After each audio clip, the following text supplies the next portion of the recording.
Главоболки, болки во мускулите, варирање на крвниот притисок. Ова се најчестите симптоми на кои се жалат граѓаните поради честите промени на времето. Најмногу погодени се хронично болните, оние кои патат од кардиоваскуларни и ревматски заболувања.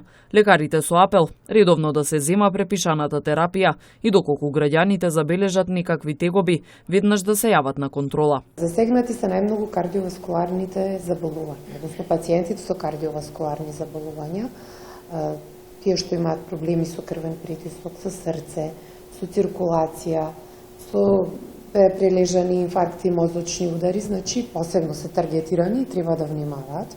Пациентите исто така што патат од реуматски заболувања, многу се појавуваат зголемување на болни состојби, кај нив исто така, потоа кај пациентите што имаат гастроинтестинални тегоби, желудник, некои улкуси, односно чиреви, значи тогаш се активираат и исто така кај пациенти што се подложни на психосоматски заболувања, односно депресии, анксиозни состојби, кај нив времето многу може да влијае. Па така би рекла дека овој период пациентите многу важно, особено кај хроничните, да се земаат хроничната терапија на време.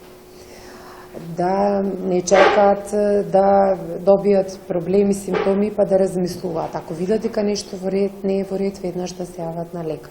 Како што вели доктор Трифуновска, веќе се добро познати симптомите кои се јавуваат, но никој не објаснува што всушност се случува со организмот при честите временски промени и зошто се појавуваат. Кој паѓа температурата, аденокортикотропниот хормон тогаш значи се лачи од големена количина, тоа е хормон на стрес.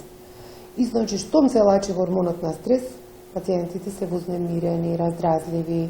Значи тоа е нешто нормално што се случува во организмот. Од друга страна, пак ендорфинот, кој е природен препарат против бол кај пациентите, тој се намалува при такви услови.